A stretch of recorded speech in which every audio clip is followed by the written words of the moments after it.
Mesdames et messieurs, bonjour et bienvenue dans votre journal de 15 heures. Voici les titres de cet après-midi.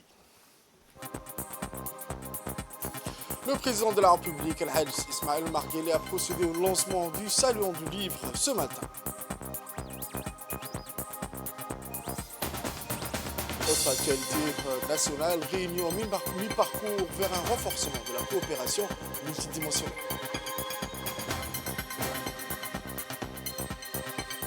Aux nouvelles mondiales à présent, pluie au Kenya, 35 morts depuis mars, un pic attendu cette semaine. Les détails dans ce journal de 15 heures. Le journal au complet à présent, mesdames et messieurs, je vous le disais dans les titres, le président de la République, son Excellence Al-Hajj Ismaël Omar Guelleh, a lancé ce matin la deuxième édition du Salon du Livre à la Bibliothèque nationale. Cette deuxième édition du Salon du Livre est organisée cette année sous le thème de littérature des jeunesses, de l'oralité à l'écriture, et surtout marquée cette année par la participation de 12 pays et une centaine d'ouvrages dans différents langues pour promouvoir les productions littéraires, d'échanger et de partage à travers une succession de conférences, débats, ateliers et rencontres d'auteurs, éditeurs et lecteurs. Ce salon du livre revêt une importance fondamentale pour l'avenir du livre à Djibouti, qui a franchi une étape fondamentale en vue de reconnecter le livre et la littérature avec la jeunesse, qui sont le moteur du changement de la créativité. Djibouti saisit l'opportunité de ce salon du livre pour affirmer fermement son engagement et sa détermination à intégrer la culture comme un élément central dans le soutien à la littérature et au livre, et qui est le symbole d'une vision plus large, celle d'un pays résolument engagé dans la valorisation de son patrimoine culturel et littéraire, en renforçant notre hiérarchie culturelle commune et notre attachement aux valeurs de la créativité et de l'expression littéraire et artistique. À son arrivée, le président de la République, son Excellence M. Ismaël Omar Guelleh, a été accueilli chaleureusement par le Premier ministre, la ministre de la Jeunesse et de la Culture, ainsi que des hauts responsables internationaux, notamment la représentante de la francophonie, le directeur du département de la culture à la Ligue arabe. Le chef de l'État a échangé au cours d'une visite des stands 10 d'exposition des livres avec les auteurs, écrivains, éditeurs, pour mettre en avant la richesse et la diversité de la littérature djiboutienne. La visite du président a été l'occasion de discuter de leur œuvre au public, de leurs défis et de leur vision de l'avenir de la littérature dans le pays. Durant ces 4 jours, le salon va offrir une plateforme dynamique où écrivains, éditeurs, lecteurs et amateurs de culture vont se rassembler pour découvrir et partager les dernières œuvres littéraires, participer à des débats et d'échanger autour des sujets constructifs, mais aussi l'organisation de plusieurs ateliers et formations dans divers centres communautaires de Djibouti pour réunir les jeunes en vue d'explorer divers aspects de l'importance de la lecture et de la littéraire.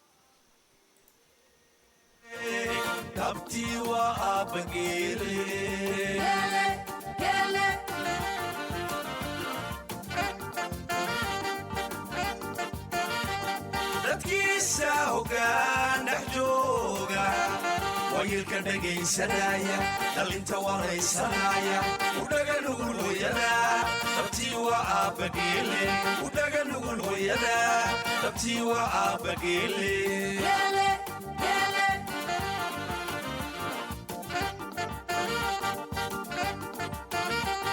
dadkiisa hoggaan dhex jooga wayilka dhagaysanaya dhalinta waraysanaya udhaga nugul hooyada dhabtii waa aabbageele udhaga nugul hooyada dhabtii waa aabbageele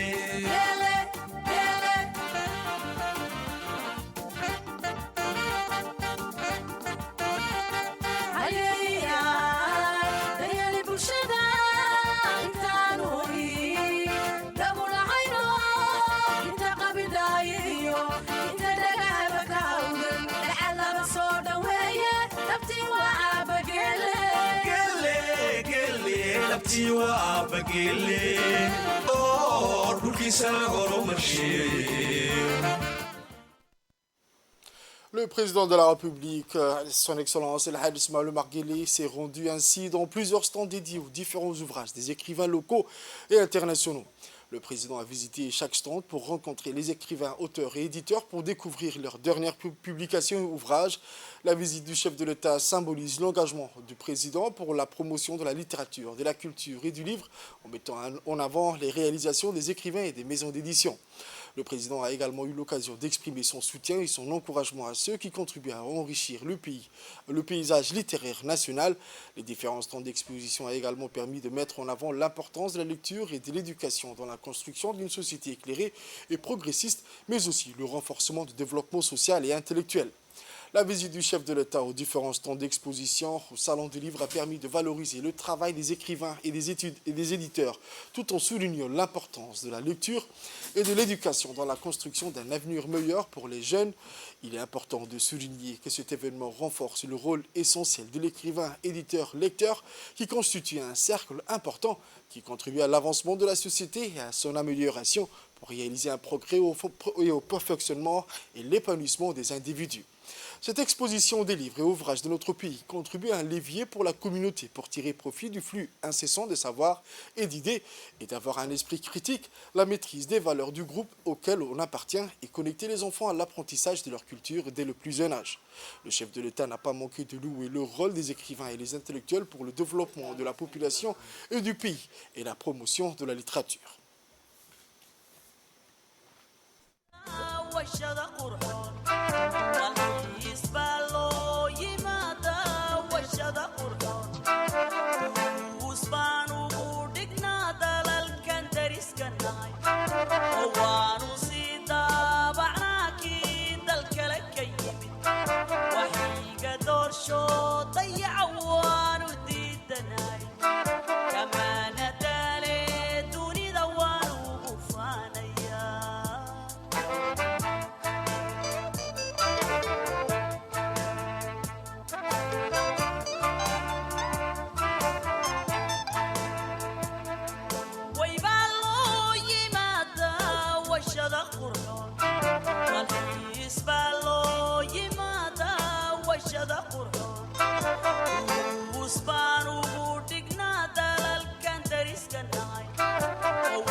dalkaba daryeelow noo adke allow dalbanaaye jannada daa nooga qaad allow daymadaada khayrka leena dooransiiya adiga deeqaha baxshee ducaada naga ajiibami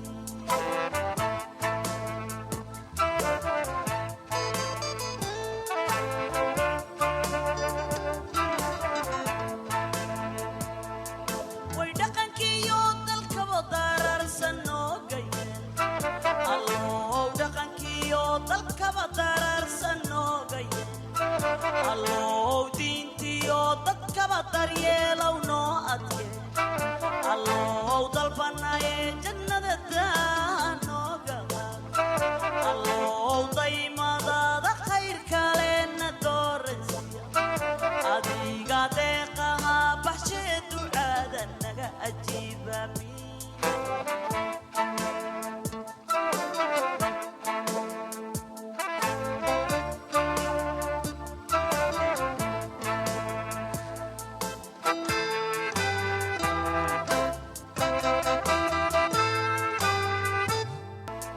way dhaqankiiyo dalkaba dararsan noogayeen allow dhaqankiiyo dalkaba dararsan noogayeen allow diintiyo dadkaba daryeelow noo adke allow dalbanaaye jannada daa nooga qaad allow daymadaada khayrka leena dooransiiya adiga deeqaha baxshee ducaada naga ajiibami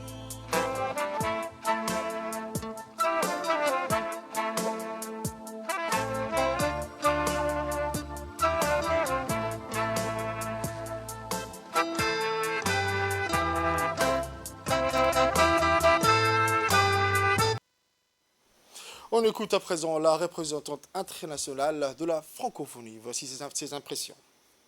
Personnellement, c'est ma première visite au Salon du Livre de Djibouti. Tout d'abord, je trouve que c'est une initiative à louer. Je félicite le ministère de la Jeunesse et de la Culture pour cette initiative, de pouvoir mettre en lumière la valeur ajoutée dans la promotion de l'édition littéraire. Vous savez, l'Organisation internationale de la francophonie, d'abord une organisation qui fait la promotion de la langue française, mais également la promotion de la diversité culturelle. Et de pouvoir avoir un salon qui réunit des auteurs du continent, des auteurs djiboutiens, pour pouvoir justement faire ce partage des valeurs qui réunit les participants, les habitants, la communauté francophone. Je pense que c'est une initiative qui est à louer. Le fait que le salon se tient est déjà un accomplissement qui est à saluer. La promotion de la littérature, la promotion de la lecture, le partage de cet amour justement de la lecture est une valeur qui réunit tous les peuples de l'espace francophone. Et de pouvoir avoir un événement qui réunit des auteurs, qui réunit des écrivains, qui réunit des éditeurs de différents horizons, principalement sur le continent, est une très grande richesse pour le continent. À l'heure où, au jour d'aujourd'hui, on vit dans un monde qui est globalisé, un monde qui est devenu aujourd'hui un petit village, je pense qu'il y a toute sa valeur de pouvoir avoir un cadre où les gens peuvent partager leurs valeurs, partager leurs connaissances, partager leur culture. Je pense que ça ne fait qu'enrichir la communauté et le monde. Il est l'heure de l'appel à la prière de Salat al-Asr. On se retrouve dans un instant. Nous allons passer à présent à un extrait de la réaction de la ministre de la Jeunesse et de la Culture, le docteur Hibo Moumin Assoui. Cette année, nous avons eu beaucoup de bonnes choses, beaucoup de surprises. Le Salon du Livre, qui a sa deuxième édition, on peut dire a déjà atteint un niveau international. Et nous avons accueilli plusieurs pays, au moins 12 à 15 pays. Nous avons honoré le défi du multilinguisme, parce qu'aujourd'hui, le livre est une passerelle qui doit réunir toutes les cultures et toutes les langues. Partout dans le monde, l'univers a quelque chose à apporter et avec la technologie, avec le numérique, c'est encore chose vraie. Et donc nous accueillons beaucoup d'écrivains, mais aussi des plumes par rapport au thème que nous avons choisi cette année, qui est la littérature de jeunesse. C'est-à-dire il faut qu'on arrive à reconnecter le livre et la lecture avec les jeunes, et nous y arriverons à travers ce qu'on appelle la lecture par plaisir. Donc c'est pour ça que nous allons vers le conte, que nous allons vers la bande dessinée, que nous allons vers ce qu'on appelle le livre illustré. Ça, c'est la première partie du thème. Cette année, on a fait un grand travail qui est le travail de transcription de notre très riche et varié patrimoine oral, surtout dans sa partie poésie. Nous sommes des poètes ici dans la Corne de l'Afrique, et donc on a beaucoup publié. En fait, on a voulu faire un travail de retranscription, d'abord de collecte, parce que c'est un vrai travail des chercheurs. Il faut retrouver le texte, il faut retrouver les manuscrits, il faut les relire, il faut le retravailler, et il faut les éditer. Et donc je pense qu'on est arrivé à faire ce travail et à faire aboutir ce travail au moins 6. Il y en a 5 qui vont arriver. Donc c'est un projet qui a vraiment donné ses résultats. Nous espérons aussi travailler beaucoup sur la traduction, parce qu'un livre traduit, c'est un livre qui voyage dans le monde.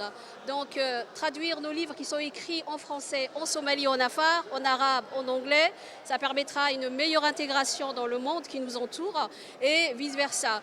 Alors cette année, nous souhaitons aussi verser dans le travail du CLAC, un centre de lecture et d'animation culturelle, qui travaille beaucoup sur le livre numérique, pour que le texte de notre pays, de la région, puisse y figurer. C'est très important parce que les jeunes aujourd'hui sont très portés sur la lecture avec un support numérique.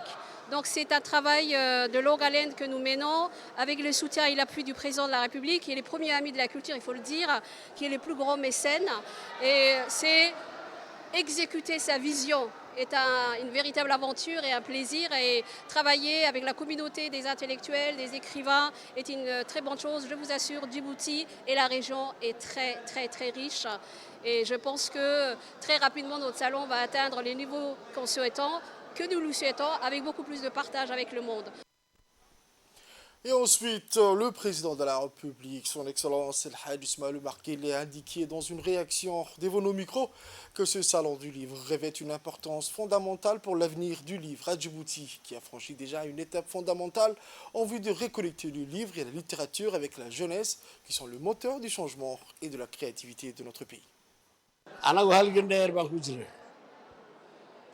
waddaduna way dheer tahay hawshan way badan tahay maskaxda maalkeedu eedhe wax yar ma aha waxa weeyaan khasnad weeyaan ninkii u samaystaa maxaanku idhaahdaa qalabkeeda ayaa maali karaya waa kii labaad iminka waxaan bandhigani u dhacayo isbeddel weynna uu muuqdaa rajo weynina way muuqataa kolka aad baan u soo dhoweynaynaa bandhigani waan is leenahay halkaa ha ka wadaan wasaaradduna aad bay u mahadsan tahay waanan yacni dhiiri gelinayna annagu inta aan karno in aan qoraalka sawirka wax alla wixii lagu camal fali karayo qalab u adeegaya aqoonta baahinteeda firdhinteeda yacni kor u qaadideeda intaba annagu wixii aan kaga qayb gali karno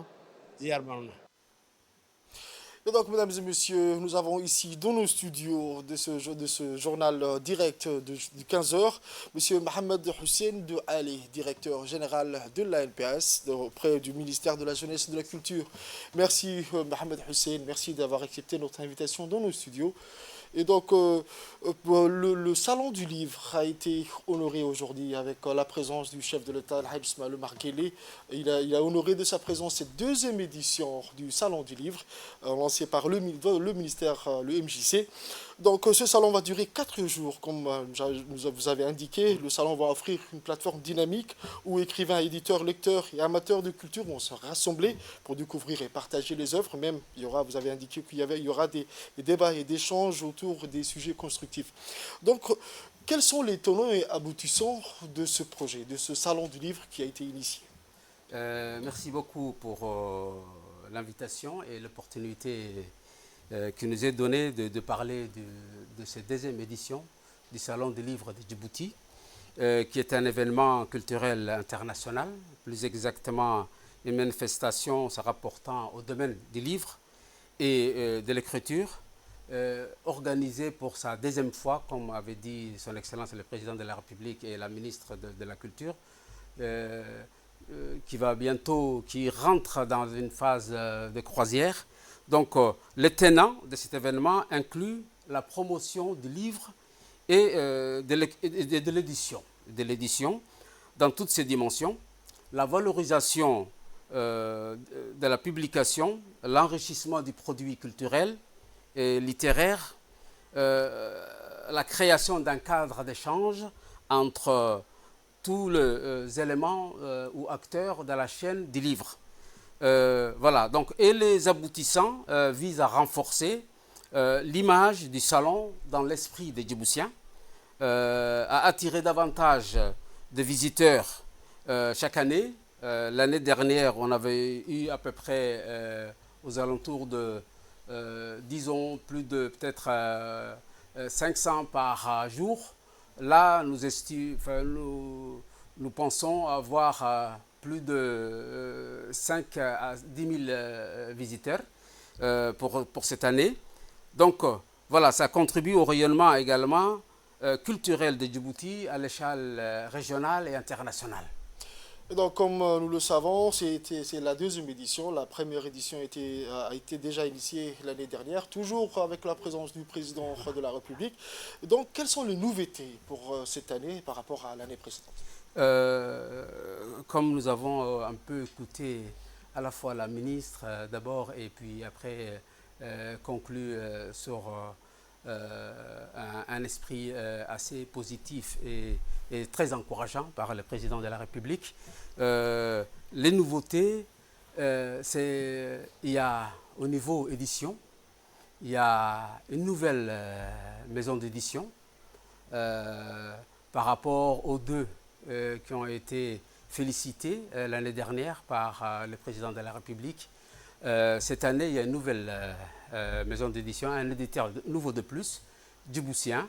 Il y a à peu près pour ces trois éditions, Discorama, Francolin et Dersan, plus de 30 titres nouveaux. Ce qui voudrait dire plus d'écrivains. Nous avons tablé l'année dernière à produire chaque année, au moins par rapport à ce qui existait auparavant, 10 auteurs, écrivains djiboutiens de plus. Donc c'est ce qui est le cas. Avec à 2 ou 3 mois à la veille du Salon du livre de Djibouti, prévu chaque année vers le 23, aux alentours du 23 avril, Journée internationale du livre et des droits d'auteur, à peu près autant d'énergie, de créativité au niveau livresque. Donc voilà, il y a plus d'auteurs djiboutiens, plus maisons d'édition, plus de titres, ce qui est très encourageant. D'accord. Donc, est-ce que vous avez, c'est sûr vous en avez, est-ce que vous avez un message pour la jeunesse, les écrivains, les nouveaux éditeurs, les novices dans ce monde du livre?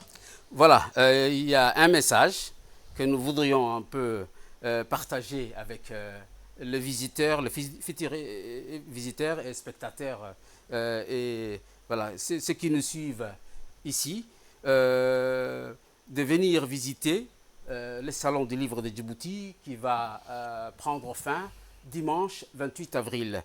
Nous sommes vraiment ravis de les inviter à participer à cet événement culturel d'envergure internationale, enrichissant, qui célèbre la littérature, l'écriture et la lecture. Voilà, donc en tant que spectateur et visiteur, vous aurez l'opportunité unique de rencontrer des auteurs de renommée et c'est de notre pays et d'explorer une vaste sélection d'œuvres littéraires que nous avons vues ici et là ces dernières années. Merci encore, Mohamed. C'était Mohamed Hussein Douale, directeur général de l'ANPC auprès du ministère de la Jeunesse et de la Culture. Merci encore, monsieur Mohamed Hussein. Merci bien. Nous allons passer toujours dans les actualités nationales. Je vous le disais dans les titres, la délégation djiboutienne qui a été dirigée par le ministre des Affaires étrangères, de la coopération internationale et porte-parole du gouvernement, M. Mahmoud Ali Youssouf, était composée de plusieurs membres du gouvernement. Citant en l'occurrence le ministre en charge respectivement de l'infrastructure et de l'équipement et le ministre en charge de la culture et un bon nombre de hauts responsables du secteur public et privé ont également pris part à la réunion à mi-parcours de la commission mixte ministérielle djibouto-éthiopienne. A noter que la délégation éthiopienne, conduite par le ministre éthiopien des Transports, M. Alemou Simé, et comprenait également plusieurs ministres et des décideurs des secteurs publics et privés. La cérémonie d'ouverture, présidée par le chef de la diplomatie djiboutienne, a été l'occasion pour les autorités des deux pays d'avoir des échanges approfondis autour du renforcement du partenariat multisectoriel unissant Djibouti et l'Éthiopie. Cette réunion à mi-parcours de la commission mixte ministérielle djibouto-éthiopienne va servir de cadre à l'élaboration d'un tour d'horizon sur l'état d'évolution des partenariats stratégiques que les deux nations entretiennent dans la quasi-totalité des domaines du développement. Rappelons que Djibouti et l'Éthiopie font depuis près de 2 décennies office de modèle d'intégration économique et commerciale en Afrique.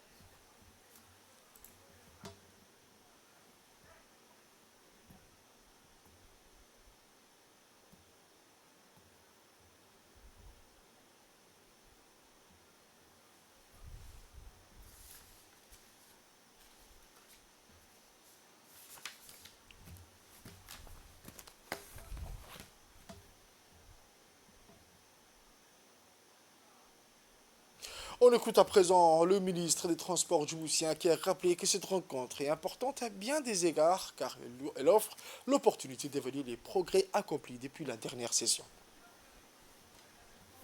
Force est de constater que la concrétisation de ces engagements est en deçà de nos attentes. Portée par une volonté politique de rapprochement au plus haut niveau, les deux pays ont déjà atteint un remarquable degré d'intégration économique, concrétisé à travers des projets d'envergure tels que le chemin de fer, la ligne d'adduction d'eau et d'interconnexion électrique.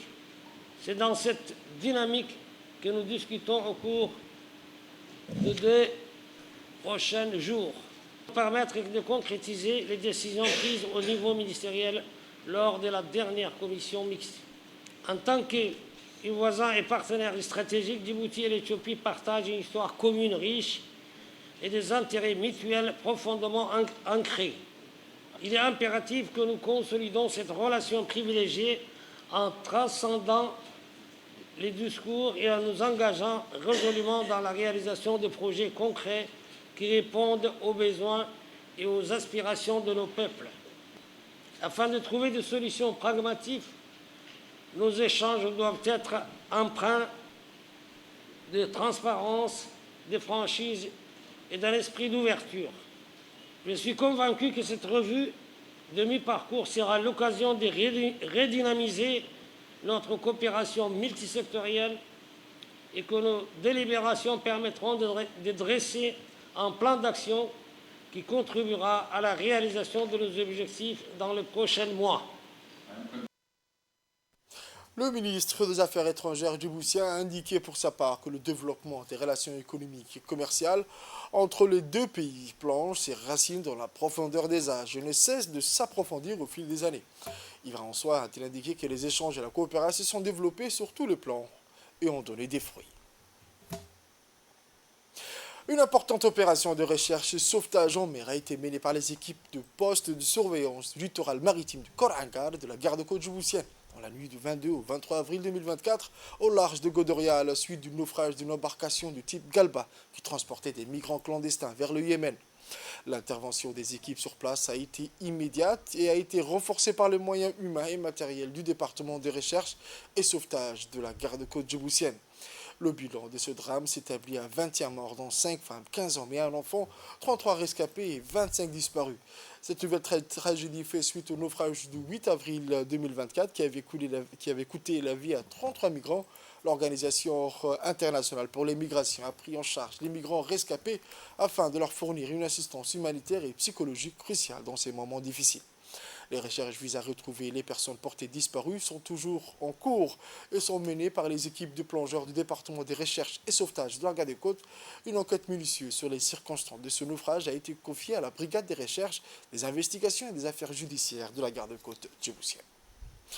C'est dans le cadre de l'initiative ambitieuse visant à stimuler le développement économique inclusif au niveau régional que le ressort Gadilé a servi d'auditorium pour un colloque d'envergure sur la commande publique organisé par la Commission nationale des marchés publics sous la direction éclairée du secrétaire général du gouvernement, représenté par M. Almis. Un événement qui a été rehaussé par une multitude de parties prenantes, de hauts responsables gouvernementaux, des experts internationaux, aux renommés et des entrepreneurs locaux. L'objectif principal de ce colloque était de favoriser un dialogue constructif et identifier les meilleures pratiques en matière de passation de marchés publics dans le but ultime de promouvoir un développement économique durable et inclusif. En effet, pendant 2 jours intenses, les participants auront l'opportunité d'explorer un large éventail de thématiques allant de la réglementation des marchés publics aux mécanismes de contrôle et de supervision en passant par l'accès de petites et moyennes entreprises à ces marchés, ainsi que l'importance cruciale de l'innovation et de la durabilité dans le processus d'approvisionnement. Au terme de ce jour, la Commission nationale des marchés publics et ses partenaires internationaux espèrent que la recommandation et les conclusions issues de ce colloque serviront de base solide pour orienter les politiques futures en matière de commande publique, contribuant ainsi de manière significative à la réalisation des objectifs de développement durable de la République de Djibouti, tout en favorisant une croissance équitable et inclusive pour tous ses citoyens.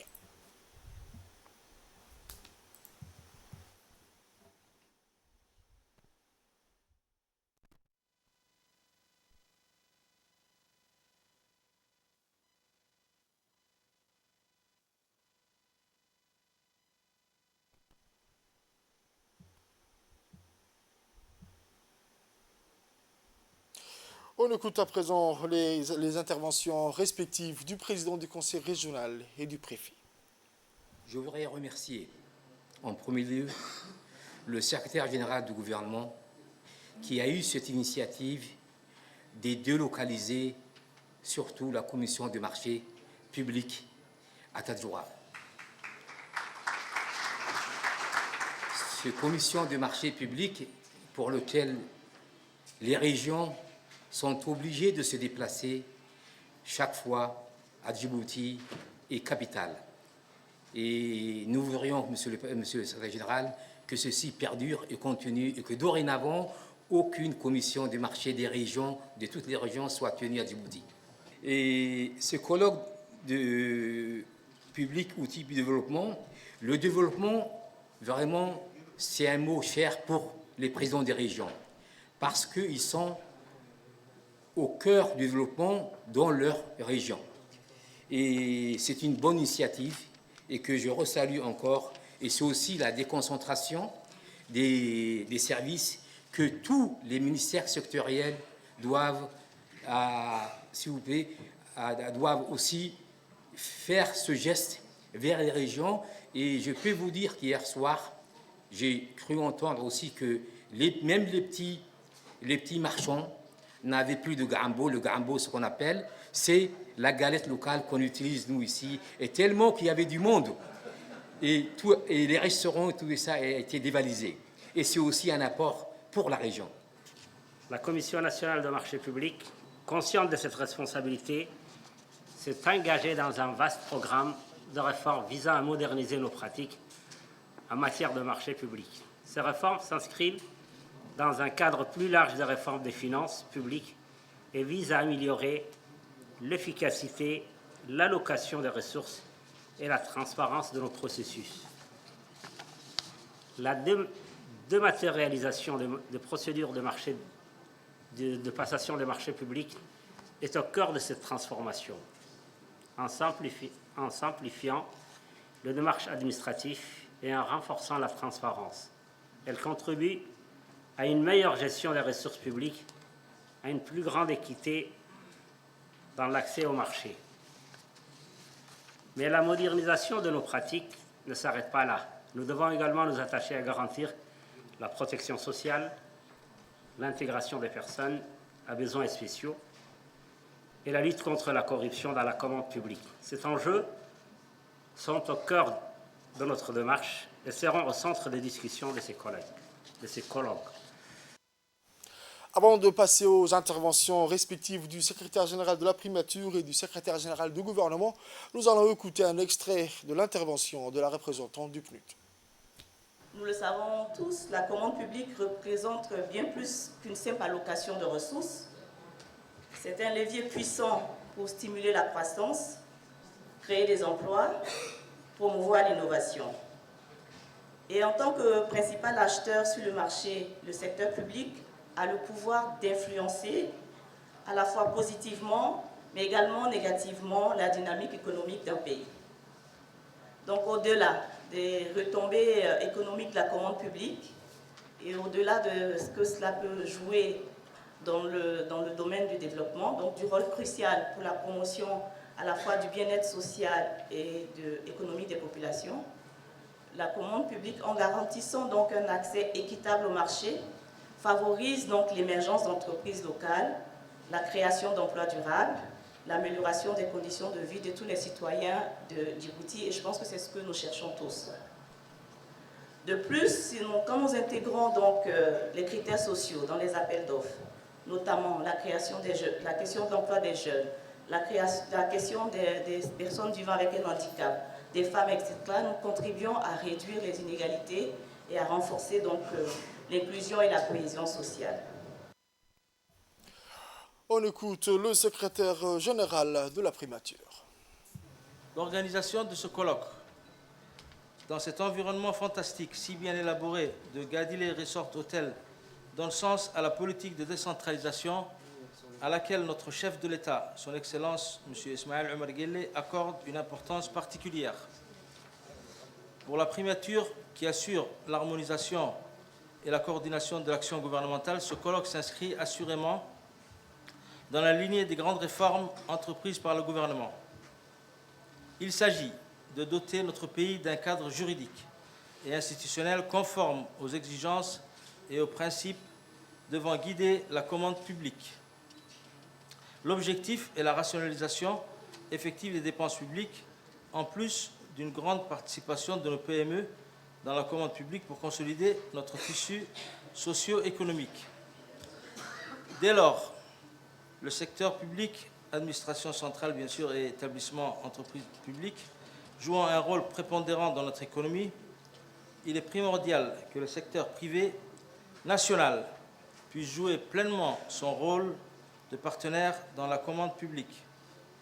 Cela passe par une meilleure information des acteurs privés pour leur permettre de surmonter les obstacles afin de collaborer pleinement avec l'État dans la délivrance des biens et services au secteur public.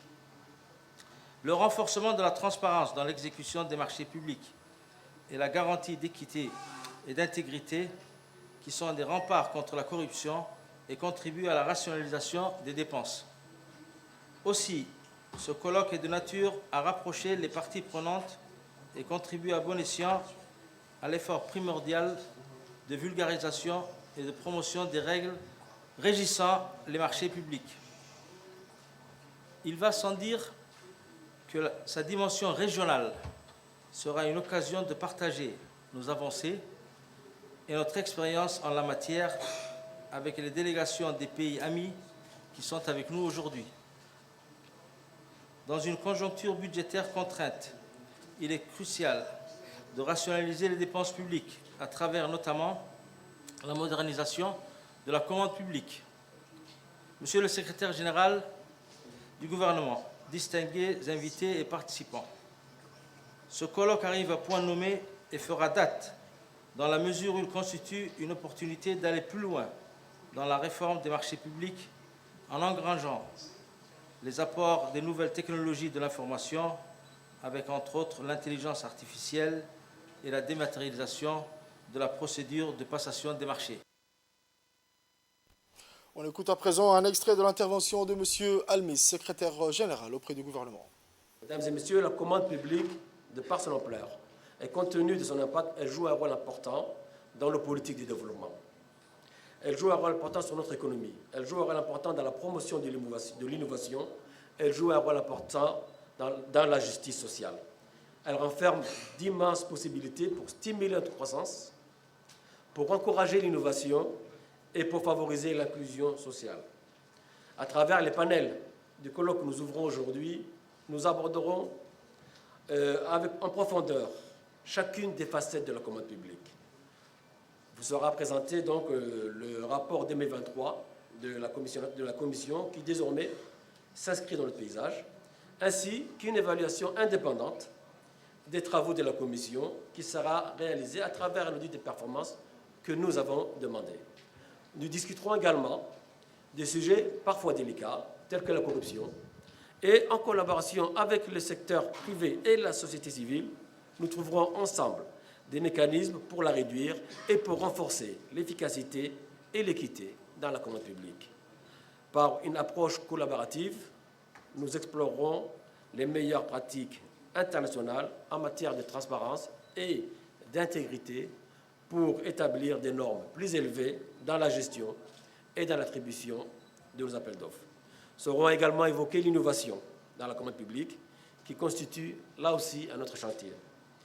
Mesdames et messieurs, dans un monde où la technologie évolue à une vitesse vertigineuse, il est important de s'adapter et d'innover dans le processus d'acquisition pour non seulement améliorer l'efficacité des services, mais aussi de répondre de manière précise aux besoins de nos concitoyens.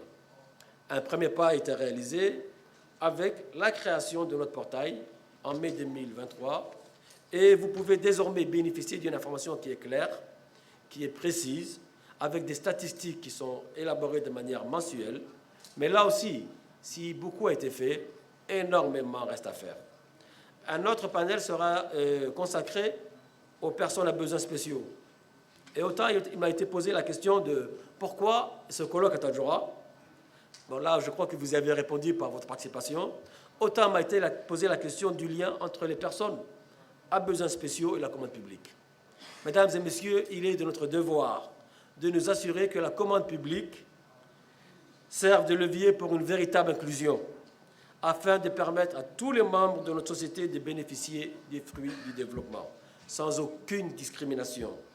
Aujourd'hui, des discussions seront engagées autour des entreprises responsables qui recrutent des personnels et des personnes à besoins spéciaux et qui devraient, à mon sens, être félicitées.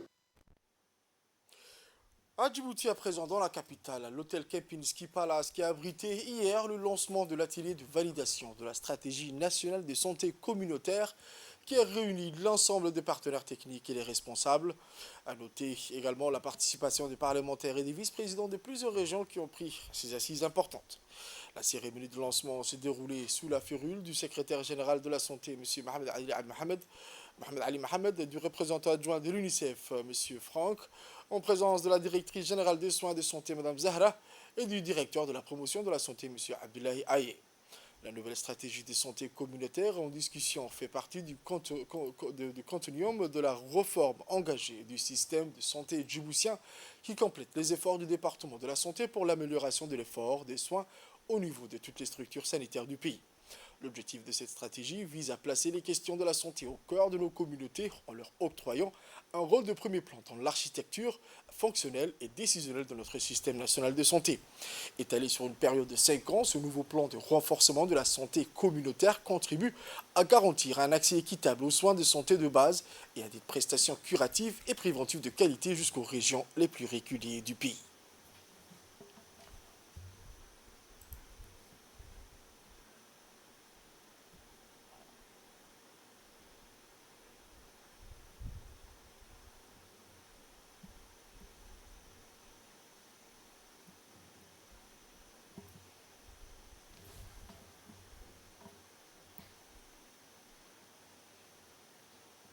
Moyen pour permettre à tous et à toutes d'être un acteur de la santé sous la direction du ministère de la Santé. Cela permet d'épauler, d'appuyer et également de promouvoir des soins, des pratiques, pour que chacun, à Djibouti ou dans les zones plus éloignées, puisse bénéficier aujourd'hui d'un droit à la santé qui lui correspond.